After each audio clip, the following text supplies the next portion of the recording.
Hello and welcome to another edition of Healthy Living on Trust Television. I'm Aisha Salihu. Mental health care generally refers to services ranging from assessment, diagnosis, treatment to counseling dedicated to maintaining and restoring mental well-being of people. In Nigeria, there is significant disparity between the demand and supply of mental health services.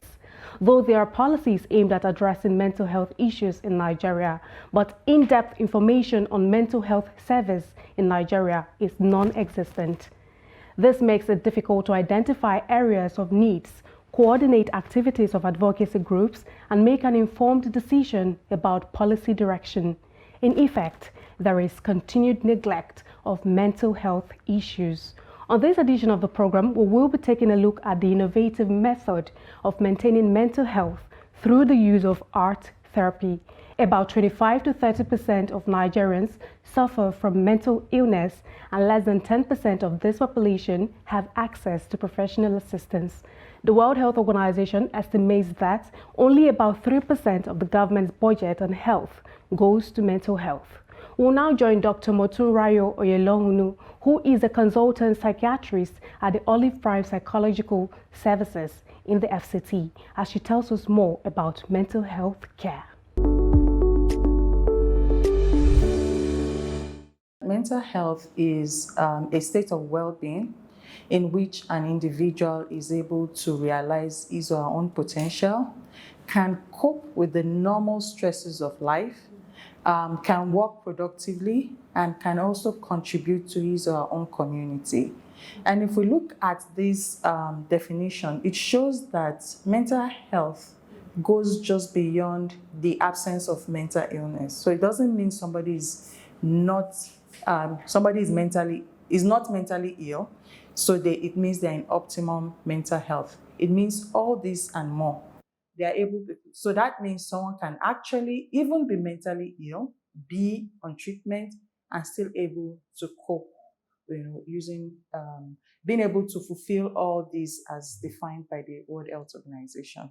So mental health disorders are disorders in which there are abnormalities in thinking, that's thought, which is also called cognition, in behaviors, and in the way people perceive things around them. So we say it's when there's an abnormality in cognition, in perception, emotion, and behaviors.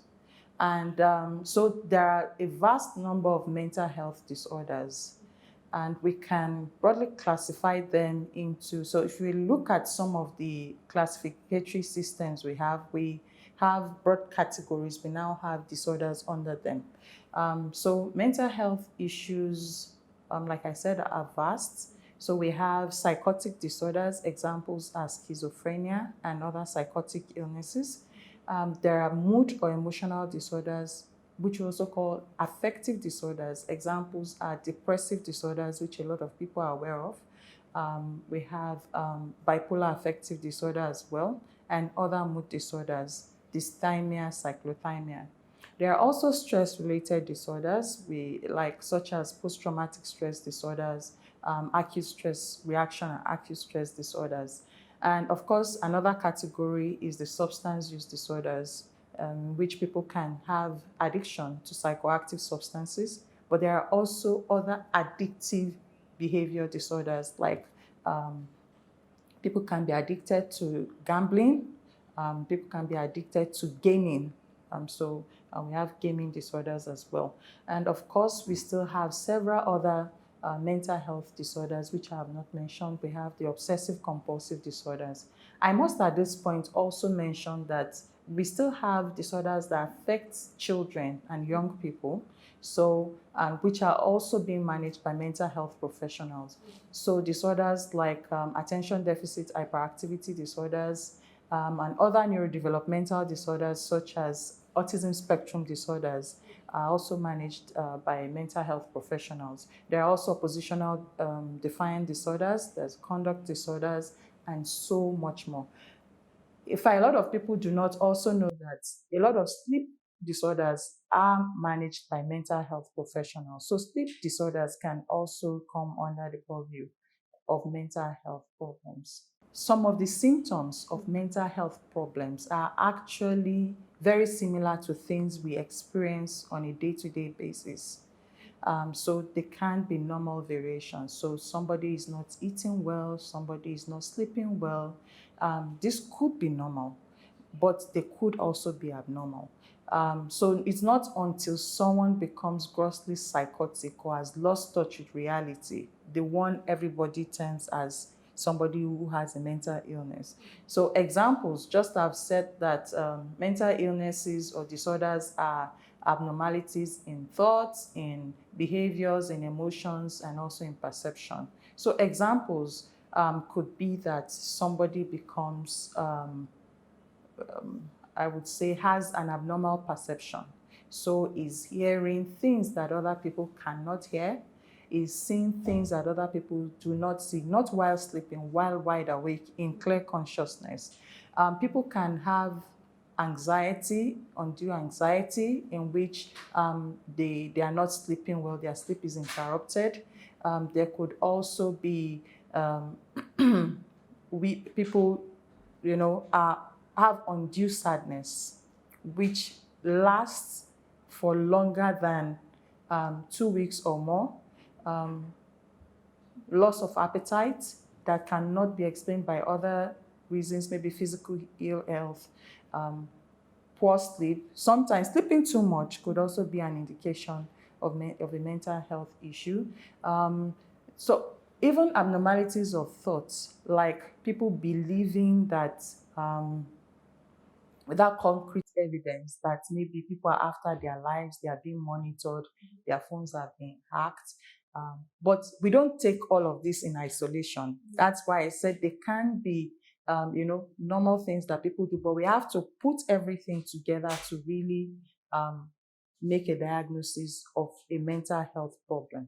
Art therapy is the use of art, so there are various parts of arts. I'm not an artist, but I know there's visual arts, maybe there's performing arts, there's fine arts, there's dance. So it's the use of arts, expressive arts, to diagnose and to manage mental health disorders. But art therapy is not only effective in mental health, it can also be used even in for other chronic health conditions. People who have cancers, people who have diabetes, people who have several other medical conditions can also benefit from art therapy. But we know that, and it is called art therapy again because the therapist is not just looking at what someone's drawing. The person is making a diagnosis, is looking at the way things are expressed either on paper, on canvas, or body movement and the other aspects of expressive arts to understand the psychological issues or psychological state of mind that someone may be going through, and can make a diagnosis from there, and can also use it to manage the person's mental health problems. From my experience with working with art therapists over time, I've seen its application in the management of mood disorders like depression and bipolar affective disorders and other mood disorders. It is effective in the management of individuals with substance use disorders. It is effective for children, like I mentioned, children with attention deficit hyperactivity disorder, ADHD, benefit from art therapy. Children with autism spectrum disorders also benefit from art therapy. People who have gone through abuse of different sorts, sexual abuse, physical abuse, victims of domestic violence also benefit from art therapy.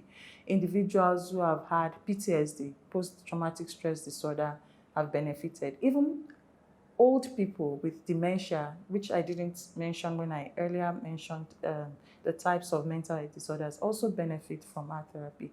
So I would say there's hardly any form of mental health illness that someone cannot benefit from, that art therapy cannot be applied to.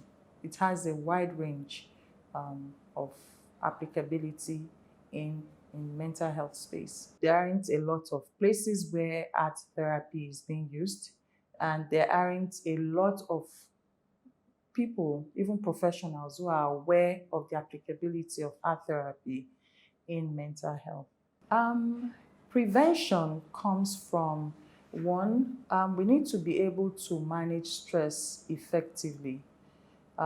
Some people are already predisposed, they have genetic predisposition, and we need to also ask these questions. Is there someone in my family who has had a mental health problem before? That puts someone at risk. It doesn't mean that the person would definitely develop a mental health disorder, but it puts the person at risk. So managing stress effectively, we cannot prevent stress all the 100%, but we need to learn to manage it effectively. So what do we mean by that? Sleeping well. An adult requires between 7 to 9 hours of sleep every day. Ensuring, so both the quantity and the quality of sleep, we should try as much as possible to have enough. We should try as much as possible to also eat well, eat balanced diets.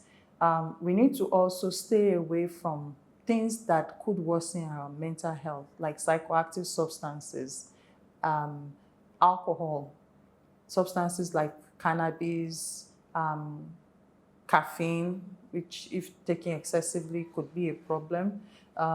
Also, people need to also learn to manage relationships. You need to be able to identify what could be the problem and seek help as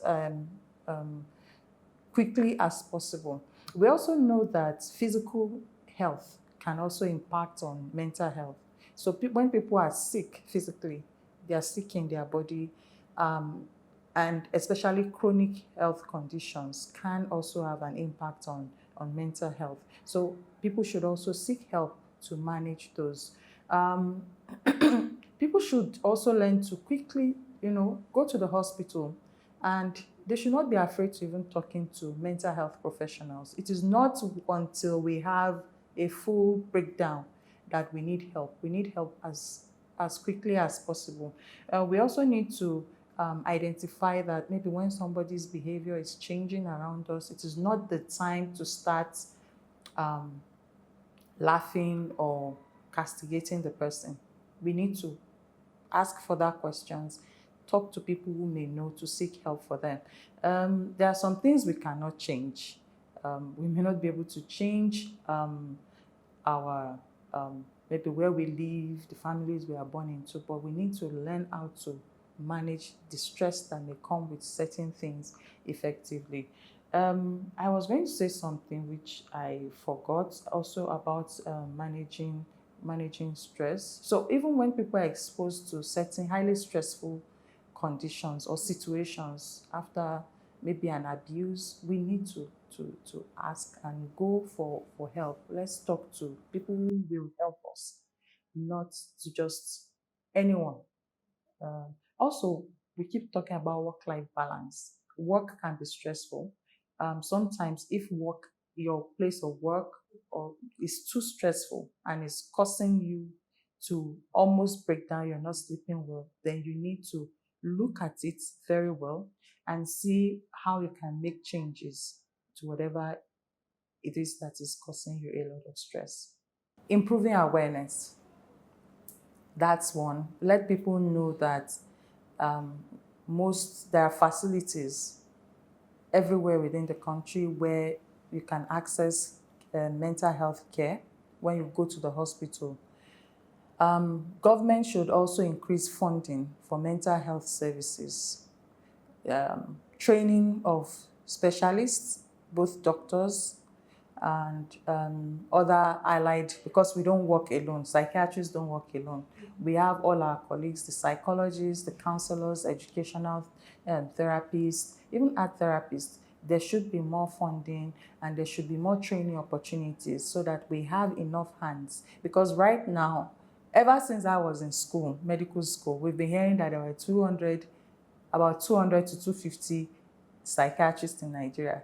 That value has not changed much. In fact, because of the brain drain, we're getting fewer and fewer in numbers. So there needs to be that commitment to train and also to retain the hands that can manage people effectively. And I won't leave out the other support. Social support is also very important, because poverty and all other problems, social problems around us, can also contribute to mental health issues. So government also has a role to play in this, in making the country and our environment more conducive for people, improving people's quality of life. Because when people's quality of life improves, then also their mental health and mental well-being is likely to improve. Those are the areas in which the government can contribute and make things much better.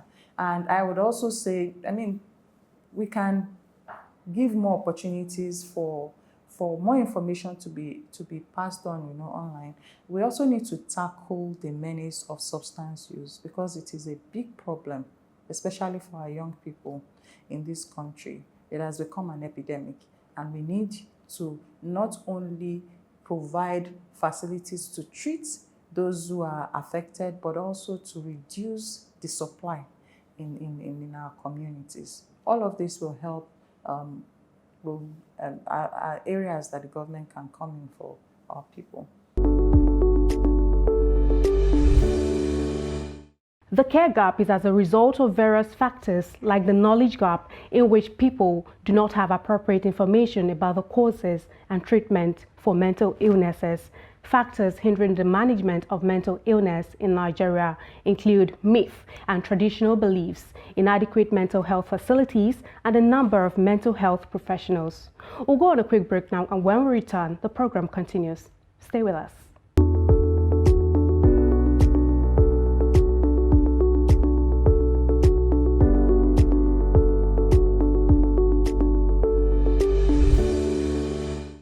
Welcome back. If you're just joining in, this is Healthy Living on Trust Television, and we've been talking about maintaining mental health through the use of art therapy. Let's equally join an art therapist on the breakdown of the implications of art therapy on mental health maintenance. Art therapy is the use of arts, various kinds of art processes to improve one's mental well-being. Okay, so going to the types of art therapy. Now, there is a general form which is called expressive art therapy. So in expressive art therapy, that's where you get the art therapy, you have the dance and drama therapy, and then you have the poetry as therapy. Now, for art therapy, it's further broken down to painting, sculpture, tie and dye. So this requires the use of hand to manipulate materials and then using it to improve your mental well-being. Then the other, which is classified under performing therapy, that's dance movement. It requires the movement of your body, and then drama, have a role to play, to use that to improve one's mental well-being. Then poetry has to do with writing, the choices of words, the play of words, beautiful words. Then all are to use, they are majorly used to improve one's mental well-being. So this is the kinds of art therapy, expressive art therapy. It all varies depending on the clients you have at hand. So there are people with, very chronic issues that requires the attention of an art therapist to be around. And that doesn't mean the art therapist being around, you will have like 100% involvement or 10% involvement on the production of the work. So works produced by these clients are totally done by the clients. So you have zero involvement. What you need to do is to supervise, give your team, and then assess. So there is no connection with you with the brush or with any material which is being used for the therapy. An experience I had in the past where a group of people who, they always go for the sip and paint. All over Abuja, they have sip and paint centers where people sit, then have some cups of juice, and then maybe food or anything edible. then they eat and drink, and then paint. That is totally different from what we do. Though it has an attribute of therapy in it, but it's not as classified as what we do. So they paint for leisure, you see it, you connect with other people, and then just have fun. And eventually, individuals who go for such settings leave that same setting with the same problem they came in with. Now, for an art therapist or art therapy session, you are coming in with a purpose, okay? You know that there is an underlying issue for you to be here and not necessarily for you to paint for fun, although there is fun in painting in art therapy session. Now, while painting, you are expressing your innermost feelings and not necessarily giving an object to paint like you do in sip and paint sessions. So you paint what you have in mind, your feeling. And I was sharing my experience with some group of people. So at the end of the session, we all discovered they all cried while pouring out what they had in mind. So they testify that this is actually different from where you go to sip, you paint, you laugh, you chill. But this has to do with your treatment and growth. So that's the difference. It has been very helpful to clients, especially for those with emotional disorders.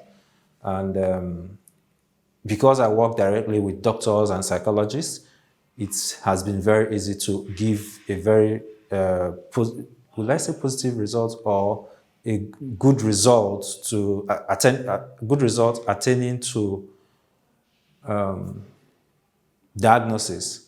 So in the past, we've had patients who has been seeing a psychologist and has a suicidal traits, but with art therapy, we're able to ascertain that. It was very easy for the art therapists to pick that out because there has been, the painting showed various attempts towards committing suicide, and that's what has never been said to the psychologist. So with that, it made it easier for the psychologist to, give the necessary treatment to that patient. So I'll be doing an antidepressant painting where we're using mostly light, bright colors. So imagine having someone who is living with depression and, of course you have so much black, dark painting and dark paints on the canvas. And also you might find out red color, brown. So this doesn't really tell well. That doesn't mean that the person is not being expressive. It doesn't really tell well of that individual, what the individual is going through. So again, I would like to mention that in art therapy, we are not contesting, so it doesn't really matter if your painting is beautiful or it's looking bad. Every work in art session is beautiful. It's not easy for someone to express your innermost self. So it's a non-judgmental class, and we don't expect you to make works that are perfect, like Leonardo da Vinci or Michelangelo. So I'm trying to make the cloud a bright cloud.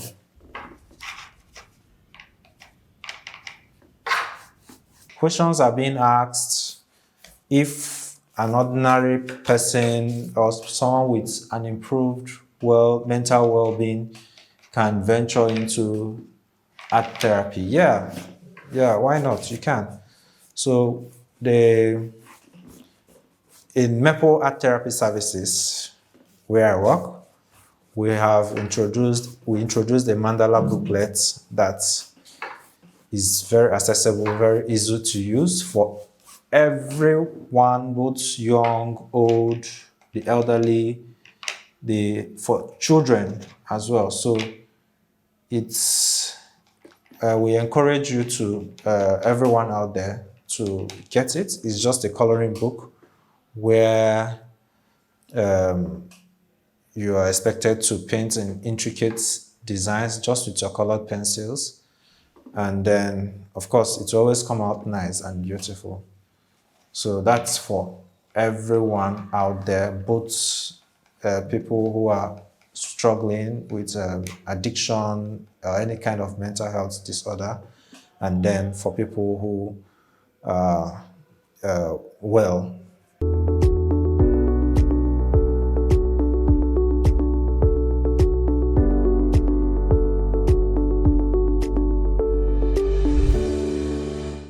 So, like I said, it's an antidepressant, and you know, in any mental health challenge that we are facing or anyone is facing, it's a journey which we hope to complete one day, and to enjoy the wellness of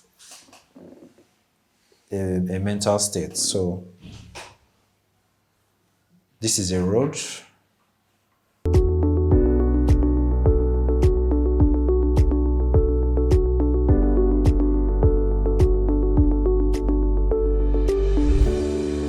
It was a quick one. So this is what I came up with as an antidepressant. And in life, in mental health, in our mental health struggle, it's a journey. It could be a long one, it could be a short one. So this road is showing us that we're still on this journey. We're all in it together. And with this light here, there is hope. Okay? And there is comfort. And we always appreciate nature. Just as physical fitness helps our bodies to stay strong, mental fitness also helps us to achieve and maintain a state of good mental health. When we are mentally healthy, we enjoy our life and environment and people in it. We can be creative, learn, try new things, and take risks. We're better able to cope with difficult times in our personal and professional lives. We've come to the end of this edition of Healthy Living on Trust Television. For comments, questions and contributions, reach us on our various social media platforms and follow up other editions of the program. Until next time, I'm Aisha Salihu. Thanks for watching.